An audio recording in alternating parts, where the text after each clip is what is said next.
नमस्कार फेसबुकवरील सर्व मित्रांना. विसरलाय तो आईवडिलांना. आईवडिलांकडे त्याचं लक्ष नाही.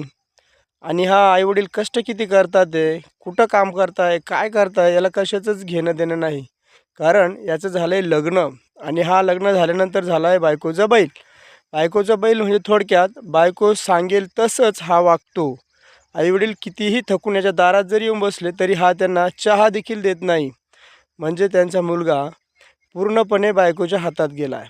कितीतरी वेळेस आपण ह्या गोष्टी ऐकतो. मुलांना हे खरं आहे, सत्य आहे.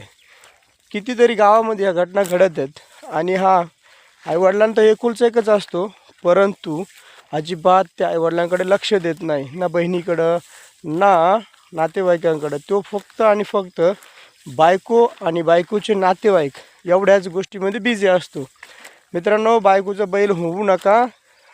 बायकोवर प्रेम करा, परंतु आईवडिलांनाही जीव लावा. पूर्णपणेच त्यांच्यापासून लांब राहू नका, कारण त्यांचं मन फार दुखवलं जातं. लहानपणापासून त्यांनी आपल्याला लहानचं मोठं केलं असतं आणि हा त्यांचा जीव आपल्यासाठीच असतो. कितीतरी ते तळमळ करत असतात त्या लेकरासाठी आणि तुम्ही त्यांना चहा पण देत नाही. पूर्णपणे बायकोच्या अंडरमध्ये असतात. बायको म्हणेल तसं वागता.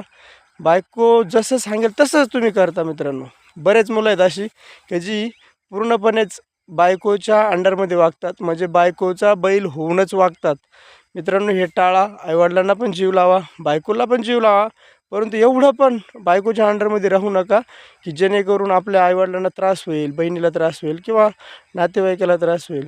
मित्रांनो, ही गोष्ट चांगली नाही आहे. बायकोचं बैल होऊन वागणं, बायकोचं बैल होणं टाळा आणि सगळ्यांनाच समान वागणूक द्या. आईवडिलांना पण सांभाळा, बायकोला सांभाळा, तिच्या आईवडिलांना सांभाळा, परंतु योग्य वेळी योग्य निर्णय घेत राहा. नमस्कार.